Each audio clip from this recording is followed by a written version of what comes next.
Sam is coming. He's wrapping something up super fast. Then he'll be right here, and then we're going to have some fun, do something less serious today. Ooh, my hair is a mess. I'm sorry. I was working outside like all afternoon and came inside, threw dinner at everybody, and then got ready for the live stream. I haven't even looked at myself. So Pam is here. Welcome. And Kelly from Alabama and Lois from Ohio. Aunt Holly's here. Thanks for joining us. And let's see. Kelly says that she was born in Paulding County, Ohio. And Empty Nesters here. And Bill and Celia. Thanks so much for joining us. Hello. So Grammy's here from North Carolina. And Silver Moon Homestead is here too. So first, before we play our game, Sharon is making apple butter. That's a favorite. Delish. So before we play our game, we need your vote here because it's been a month, right? It's been a month, 3 weeks. Wait, I don't know why you keep doing this. We've had YouTube for forever. Yeah. Well, not for forever, but at least like 5, 6, 7 years. And over the course of our YouTube career, she has asked for YouTube's advice on my facial hair, whether a beard, a mustache, or nothing. I'm sorry. Pretty much every time there's a vote, I do face. the exact opposite. So. But hey, we want to know your opinion. Do you like the beard, or should we go back to just the mustache? We won't do no hair because he still looks like he's 12 if he doesn't have any facial hair. Well, I don't know about that. Maybe not. A very 12 tired anymore, 12-year-old. So let's see. Pioneer Homestead. Is that said Kaomi from upstate New York, and the Pioneer Homestead is from Idaho, and Ann is from Nebraska, who's moving to Missouri. Well, welcome to Missouri. Pam's here. Lois. Yeah. Sharon is her first time making apple butter. Awesome. Apple butter is a great early canning project. It's pretty simple. It just takes time. You just have to be patient. So Beth is here. Welcome. Tessa, hello. Sharon says keep the beard. Kelly says keep the beard. Silverman says whatever makes you guys happy. Pioneer says beard. Aunt Holly says all Griggs men should have a beard. And Herb Earth Garden says the beard looks really nice. Keep it. How do you feel about the beard? Do you like having a beard or no? I will probably go back to a mustache at some point in time. Why don't you like having a beard? Is it too much work to keep trimmed? No. A mustache and shaving your face is a lot more work. I just like it cleaner looking. So. I don't know. Okay, we'll see. We probably will only be on 30 minutes tonight because I thought I was charging my phone, but it was not plugged into the wall. So we have about 30% battery. We'll see how long it gets us. But we thought it would be fun to play a game tonight, something a little different. So this is called Never Have I Ever, and I made some questions. Sam doesn't know these questions. Oh boy. And Never have I ever. You have to tell us if this has happened to you or never. I've never done this, or has this happened to you in the 7 years we have been living this life. Are you ready? Okay. All right. Never have I ever been kicked by a goat or sheep. Yeah, that happens. That happens? Mostly when you're milking, or like for us, when you're milking or when you're trying to trim hooves. I mean, I guess sometimes they might kick you just inadvertently. It's the coffee kettle. 1 second, keep talking. But if you're going to milk goats, you're probably going to be kicked. And it's not nearly as bad as getting kicked by like a cow or a horse. I feel like you can kind of take a goat kicking you. I personally don't feel like it's that bad. And when you trim hooves, sometimes they get a little fidgety, so you got to be careful with that. Especially if you have those sharp like shears in your hand. But yeah, that's happened. You've been kicked by a goat when you were milking? I don't know that she kicked me square on. She kicked at me. She never kicked your hand? My hands. But I mean, like, you're out there. I was thinking more like, how Doug goes out and cleans his sheep paddock and gets rammed in the butt by a sheep. I mean, a goat with malicious intent coming after you. I've not had that happen. Our animals respect us. So. At least somewhat. I've not had them, like, attack me. All right. Never have I ever forgot to unplug the electric fence. Yeah, I mean, that's going to happen. I feel like that's just going to... That's just going to happen eventually. If you have an electric fence, especially if it's, I don't know, if you're just there by yourself, I feel like I do a little bit better. If you have 2 or 3 or 4 people working on it, then there's a much better chance of having a miscommunication. I can't tell you how many times we do the yell from the fields to the kid, unplug the fence. and then I'll tell you when to plug it back in. And so they yell back, okay, and then you yell, got it, or something back to them, and they think that's the signal to plug it back in, and then you get zapped. Yes. So that happens a lot. Let's see. Jepco's here. Yep. Silvermoon says a goat kick is usually more of an annoyance. Very true. Yeah, it doesn't really hurt. I mean, maybe if they kicked you in the face or something, but... Mrs. Peach, hello, happy to see you from sunny today, California. Glad you're having some sunshine today, Yeah. no more rain. Okay, never have I ever thought, screw this, I'm moving to the city. Oh yeah, probably like there for a while when we had a lot of goats and they were getting out constantly. That was really, really, really frustrating. I don't know. That's probably kind of the only time. Oh, really? Oh, I actually, think at least once a week while I'm driving an hour to get somewhere. All right, just move to the city. I think the other time that it really hits me is when it's like the dead of winter. It's like 5 degrees outside, and we haven't been home all day. Oh, yeah. And you know the house is going to be just frozen. Nobody's been inside. loading the wood stove. Nobody's been loading the wood. I think those are like the 2 times where I've been like so frustrated. Ready? Yep. Okay, never have I ever made a problem worse on the homestead when I was trying to fix it. I mean, it's probably everybody's done that at some point in time with something. I feel like trying to fix things, you know, or you try like. I probably tried for quite a few. Little Hollow Farm says only every time I tried. I feel like for us it's more true if it's something on the house than it is necessarily something out on the farm. But anytime you're like, I'm just gonna real quick fix this, and then suddenly half the wall's down and all the pipes are on the floor. Yeah, I don't know. I feel like sometimes if you have an issue, like there for a while we had chickens that ate eggs really bad, and so you try like 4 or 5 different things before you ever figure out what works for you. I feel like it's that way with a lot of things though, because everybody's situation is a little bit different, and if you go online to try and get some help or information, you're going to get like 10 different opinions or ways you should solve that problem. So it's just kind of like process of elimination. You just start with whichever one kind of sounds the easiest or the best. And usually it's like try number 7 that it actually works. This isn't a question, but if you had to look back and think about like, what is the worst online advice that you took? And you're like, why did I even listen to that? I don't know. I'd have to think for a while on that one.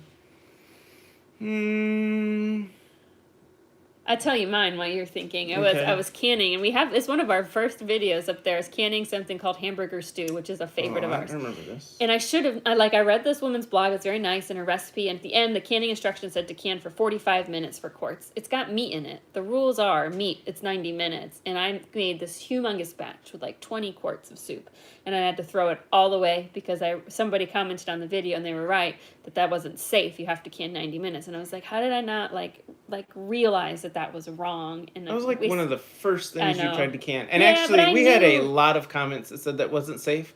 And I do want to say that at that point in time, everyone was really nice about it too. They weren't like, you people are going to kill yourselves. They were like, we've learned so much from our commenters. You might want to do that a little bit different. That was heartbreaking to have to throw all that away. But you learned your lesson. Okay, your turn. J and B are here. Hello. And Homestead Nana is here. Good to see ya. I don't know. Worst advice. Oh, probably because I have a little experience with both now. Obviously, a lot more experience. But I think there was a lot of people that say like goats pretty easy. I think they kind of are as far as handling them go. Like for the most part, they're not dangerous. But I think cows can be a lot easier to manage than goats. They're just chill. They're just more chill all around. So I would say... Thinking a goat was going to be... Yeah, I would say like a lot of people say like, oh, you have a homestead. I wouldn't say everyone says this, but a lot of people be like, oh, you should start with goats because, but... Maybe it's because they'll test your metal, see what you're made of. I guess. Welcome, Arkansas Prepper. Thanks for joining us. All right, never have I ever thought, maybe this is too many kids. Oh. Yeah. I mean, I don't know. I think maybe after 4. I think 5 and 6 was like, I don't know. 6 is a lot. Actually, you know what? I think it was after 3 when we got to 4. Because at 3 you can still just buy a car. Yeah. Because they all 3 fit in the back seat. Even if you might have to like buy some skinnier car seats or whatever. But at 3 they're all still fit in one vehicle. You get to like 4 and 5, you have to have a minivan. At 6, you can only buy certain minivans that have 2 bench seats. Right. Or like a big SUV that would have 2 bench seats. And after 6, You have to have the big van. you either have to have the big van or there's only like a couple of different SUVs that will actually hold 9. And they're older SUVs too, I think. I can't remember. Maybe the Yukon Denali and the Ford Expedition, I think, are the 2 that hold 9. I forget. It starts getting intense though. The more kids you add, because like your vehicle options really start shrinking if you want to all ride together somewhere. So, welcome, Chris. Thanks for joining us. All right. Never have I ever injured myself on the homestead. We have not had any like crazy injuries. I'll say that. No, I haven't done. I don't think. I mean, You never smashed yourself with a hammer? I'm trying to yeah, think. like I don't think little we've had things, anything. but I don't think I've done anything. You know, Knock on wood. We've had 2 injuries on the homestead by kids. One was somebody falling out of a kitchen chair, breaking a collarbone, just trying to get out of the chair, missed her feet and fell forward. And then Yep. the second was somebody rolled out of the bed in the middle of the night, fell out of bed, and also broke both collarbones. Yeah, both broke their bone collars, Just as life. they like to call them. I don't think we've ever had any like big. I mean, maybe like tweaked my back for a little bit. Yeah, you haven't been Smashed a down. thumb You or haven't chopped something any like that. any fingers off or anything. Let's see. Katie says we have 3 girls. My husband says no more because of the truck situation. Yeah. I say one more try for a boy. Don't fall for it. He's Though kidding. we did. Yeah, I am kidding. We did the one more try for a boy a few times. a handful of times. Laura's trying to convince me to try one more time because he needs a buddy, Brother. but He said no. I'm telling you, It'll be a girl. it will 100% be a girl. All right, Arkansas Prepper says 6 kids raise your chances of a child that will take care of you when you're old. See, my original retirement plan was 12 kids, and then we rotate a house every month when we're really old, and we stay 1 month at a time, and by the time we get annoying, they pass us on to the next child. There you go. The Pioneer Homestead says, blessings from the Lord, but we laugh and tease that the tiny humans run the house. Yeah, it's true. They do. Let's see. A For Suburban sure. fits 9 and is still Okay, kind a of, yeah. Suburban. Okay. Rachel says solid plan. See? It's a solid retirement plan. I don't know that I have 6 more pregnancies left in my me. I don't goodness. think I could handle I that. mean, like, 6 is a lot, but when you look at the families that have, like 10 and above, it's almost like unbelievable. Don't you feel like that? I feel 6 like feels crazy. See, I'm gonna say I think 6 to 10 you would hardly notice a difference. We're just at the crazy I know what you're point. saying. I know what you're saying, but it's just like, man, all like We've 12 hit, or so. hit It's crazy. just like Now it's just one more. it's just bananas. Prep for Anyway. Eternity says, "Hey y'all." Silverman says, "Just put the kids in a livestock trailer."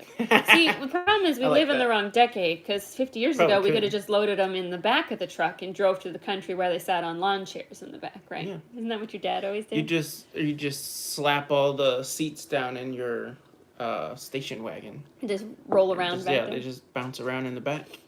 All right. That would work. Never have I ever thought, wish I had learned to do this in school. Yeah, I mean, like, I wouldn't.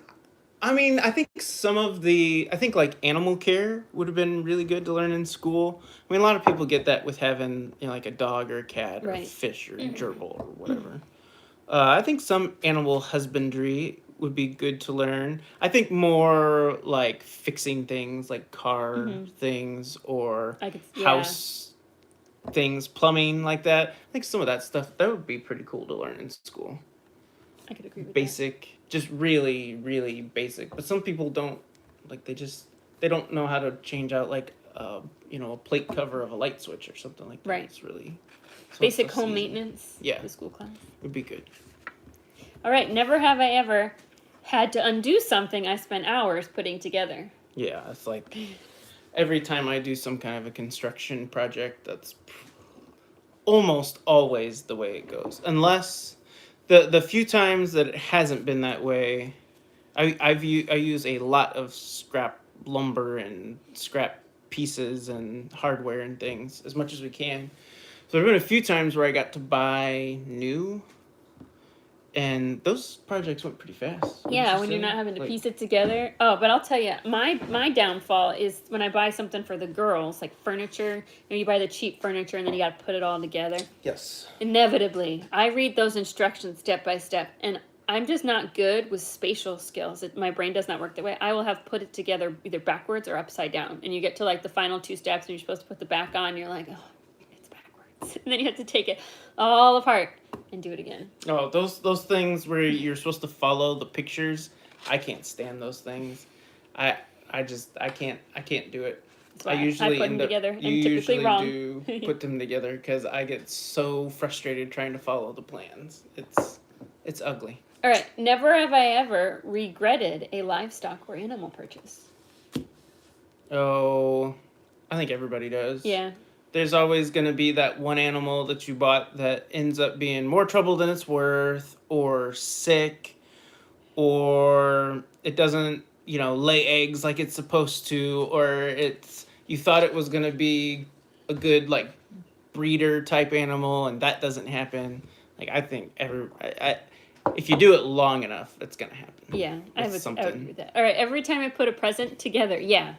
Or I love putting furniture together. Well, come to my house sometime and help me put things together. And then I would rather build a dresser from scratch than try to put together kit furniture. That stuff needs to come with a YouTube video you can follow. Actually, now, I didn't know this, but I've learned this now. Some of the really popular items, like if you order from Amazon particularly, they actually have building videos in on the product page.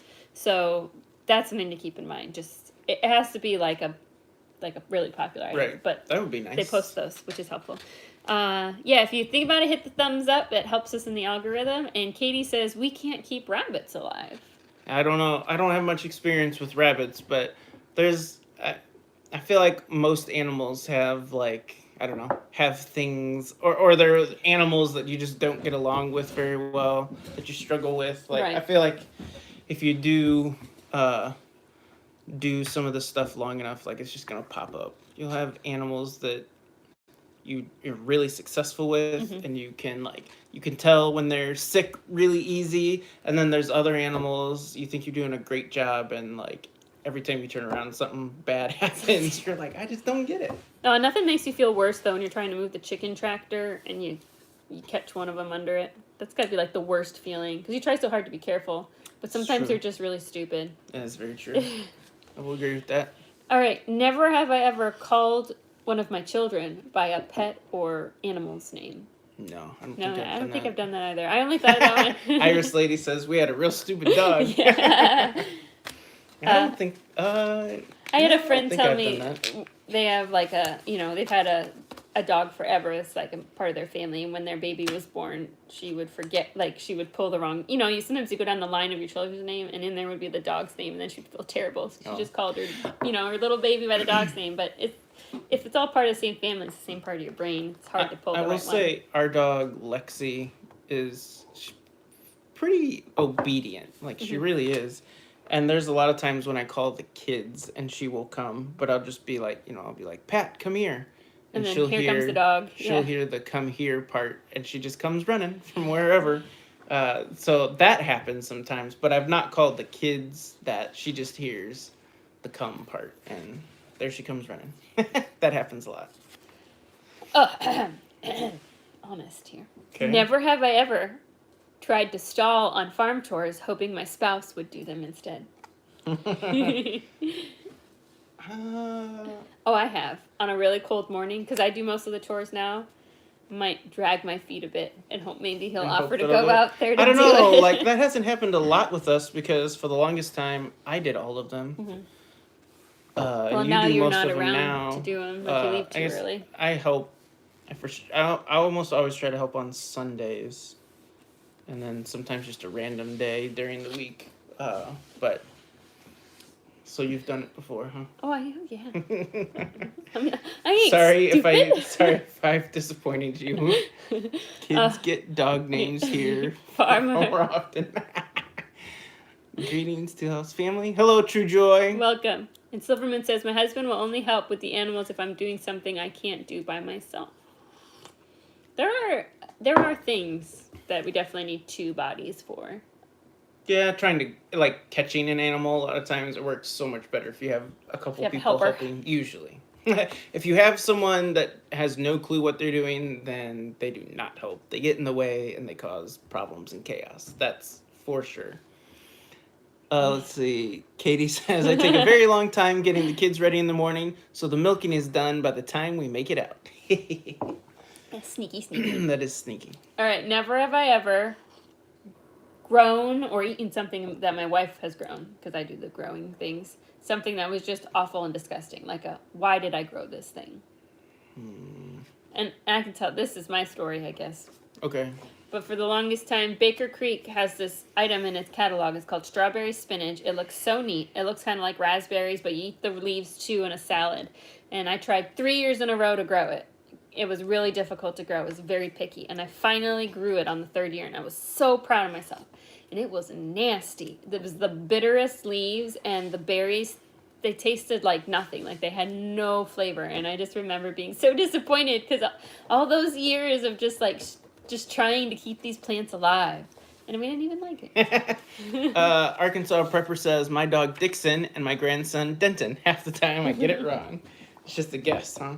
I'd say probably maybe some of the like dairy products we've tried to put together. Yeah, Sometimes that's some true. of those don't quite pan out. It took us a little while to figure out how to get goat milk to taste pretty good. So I'd say that was maybe a little bit disappointing Yeah, in the when beginning. we first started, like we didn't get we it had these cold 3 enough. goats, and we were like, oh, and remember we tried to freeze it because we had so much, and we're like, oh, then we'll have milk when they're dried off. Yeah. If you don't freeze goat milk, it is nasty At on the least thaw for us, out. it was. Some people might be able to Yeah, I guess use you it could use and it for drink it. cooking, and it would kind of hide, but Prep for Eternity says, I tried to grow that too, never took. Yeah, it was hard to grow, and don't worry about trying again. It's not worth it, in my opinion. Cool, it's a cool looking plant, though. All right, never have I ever been attacked by a chicken. Oh, yeah, it's gonna happen. I mean, even if you don't have a rooster, eventually I would think you'd probably have a broody chicken, and they'll kind of sort of come after you a little bit. But if you have a rooster, it's gonna happen. Yeah. But I will say, for the most part, we have not had aggressive roosters, or if we did, I usually took care of them fast. So we've not really had that problem. We haven't really had too much of that problem. We did have a rooster get JJ once. I felt really bad. Oh yeah, that's true. And it was weird because I'm trying to remember. She's helping me do chores, and she was right by me, and that rooster just like zoned in, and like I had to grab her and basically like throw her over the fence. For some reason, he was off to get her. I don't. Yeah, like, he's not around anymore. Yeah, roosters will be that way for sure. Let's see. Last one. Last one. Oh, this is a good ending question. Never have I ever discovered some type of homestead hype was rather untrue. So something you see, like everybody like, oh, you got to do this. This is awesome, and you try it, and you're like, that is false advertising. Oh, I'll tell you what. I think this is just me personally, but I guess it depends maybe on your situation. Like we say all the time, different things work for different people. But the whole moving coops and things is way overrated. Like, I think you could probably get a good setup that would be pretty easy to move. But I got sick of, like, we would have 4 or 5 chicken tractors that I had to move. And if you're not making money at it, it takes way too much time. Our ground has always been like kind of hilly and beat up, so it was hard to move those things. I had to tote all my feed out there, tote all my water out there, and I don't have a 4-wheeler, a side-by-side, like it was all by hand. I didn't have a hose that would reach all the way out there. So for me, all the moving stuff, Not worth it. it's not worth it. If you're gonna make money, I think it's worth it, and I understand the concept. I think the concept is awesome. If you have like just one chicken tractor, that's not that big of a deal. Or if you have equipment to make them, like you have your water set up and everything, so you're not hauling it all by hand. And if your chicken tractor is like small and it's not that big of a deal. Like that's yeah, I think that's good. But that's just me. I still think like rotational grazing and things like that are really good if you can set up your pasture that way. But even that, like going and moving fence like every day, like set it up so that you have 4 paddocks you can rotate. But trying to go and do that every day, like man, I do not have time for that. Like that's too much. That's just me. It's very time consuming. I mean, I think if that's all you do, like if your farm operation is your job, there are some benefits. Well, that, or if you literally have nothing else in your life, like you have your job and then you have your little homestead, then like I think that's cool. But when we have kids and now the kids are getting older and have other things to go to, I've always had a few different jobs, and then we've always been really involved in church, so there's always extra things to do. And if for us, since we've always had a busy life outside of the farm, that was just one too many things. Yeah, that's just me. Oh, here's an interesting thought to end this on. So Pioneer Homestead says, I agree, there's a romanticism in pioneering, and sometimes you just have to tap into the Ingalls family determination. That is very true. But I also say, like the true story, didn't he fail like continuously, and that's why they kept moving? No? Like he just couldn't make it work? Yeah, I think the real story is kind of that way, but I don't think... I think, like, the Ingalls family in particular, I think he kept trying to get jobs. I mean, I don't know what the jobs were, but, it was like being a blacksmith or being a roofer or whatever it was. And yeah, they always kept moving. He just couldn't quite make a go of it. I do know when Laura and Manley, I think his name was, they had like a really good business, a really good orchard. Yeah, like a huge orchard that was that did really well. But yeah, when she was a kid, I think part of the reason they moved around was that Charles Ingalls, I won't say he couldn't hold down a job, and I won't say that like his family was destitute, but I guess maybe they were always looking for the next best thing. At least that's kind of what I gleaned from reading some stuff. But the determination to keep going and not just fall flat on your face and give up, for sure. I do think Laura and I talk about that, and we've talked about that in other lives too. I mean, I think if you took people now and plopped us back 200 years ago, it would be ugly. Well, even 200 years ago, like, what was the statistic? Only 1 in 4 people, like when the government had the Homesteading Act where you get like 50 acres and a mule, but you have to stay 5 years. It was something like 1 in 4 people actually were able to do it. Like it may not have even been that many. It was incredibly small. Like even back then when they had survival skills, like it's hard work. Like I'm thankful for that we don't have to be completely self-sufficient. That we can go out to get things that we don't want to do here. So it's tough, and like think for us here, like. We're complaining about it, and we have a lot of modern conveniences. Like I do have a hose here. I didn't have to walk to go to a creek or whatever. We have chicken feed that we just buy. I didn't have to try and... I mean, their chickens were probably just free range, but Yeah, Tessa says they definitely struggled, and Charles had a serious case of wanderlust. As soon as he had a house built, he was ready to move on. Yeah, and I can't remember... I used to love reading those books, and I read about them, like the nonfiction stuff about them too.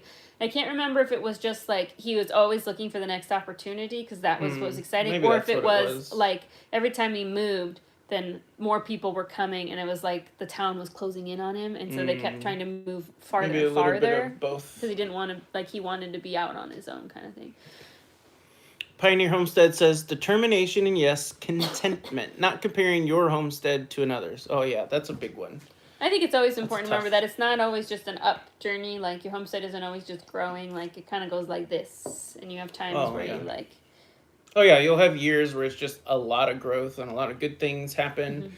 And then, and then the next year, it'll be a little struggle. But you always learn. So. You do. Pioneer says, I loved your recent video regarding letting the idea of certain self-sufficiency go. So, thank you. That's something that we've talked a lot about adjusting to what it's not about.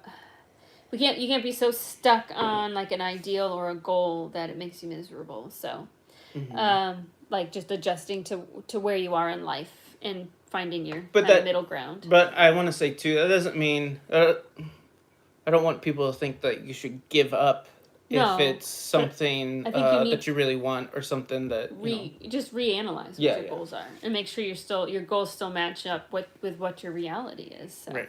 Erica says, yeah, lots of people didn't stay on the homestead. My husband's family built up a lot of property because they were able to buy quarter sections at a time all around them as other people moved away. Cool. Oh, that's cool. Yeah, if you had the resources to do that and you were being successful, I bet there's some people that just created like conglomerates of land. Mm-hmm.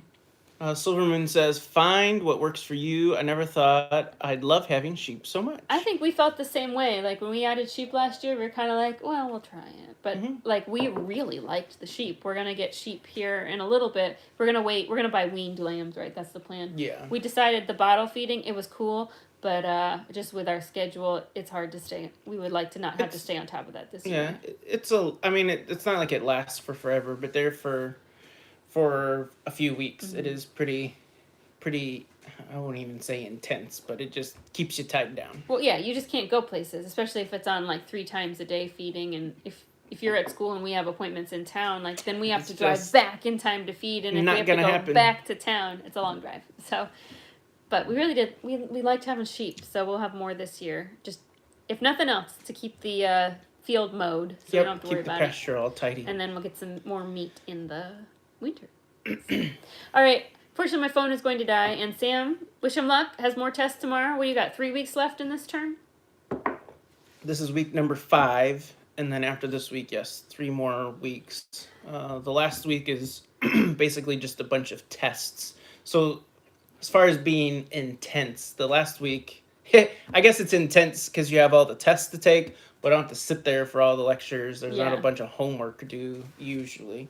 So I won't say that the last week is easy, but as far as time-wise, it's a lot easier. So, okay, tell us, as we sign off here, one cool fact that you have learned this term. You learned anything? An appropriate fact? An appropriate fact? I had one the other day that was kind of funny, but I don't think it's appropriate. Let's see. I don't know. There's too many things I've learned. A cool fact. You put me on the spot here. I did. Well, you told me. Okay. I will tell you something.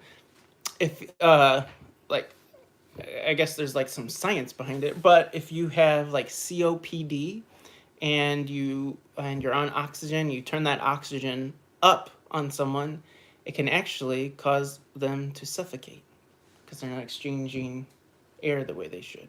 So too much oxygen is a bad thing? It could be a bad thing sometimes, too much oxygen. So be careful with the dial. There you have it. All right. Everybody wishes you luck. Praying for strong finish. Thanks for doing these lives. Thanks for joining us. And Rachel says, you guys are live while my oldest is at church on Mondays. It's perfect timing to pass the time while I wait on her. Well, I'm glad we could help. And by the way, Rachel, type in, Rachel is starting her own homestead. We've known Rachel forever. But they spent the last few years saving up lots of money to move out to their land.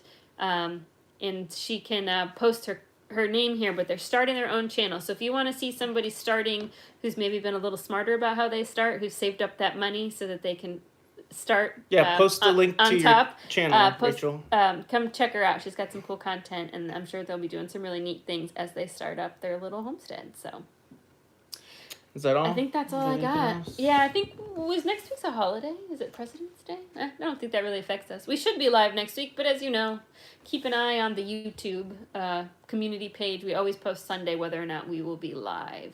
So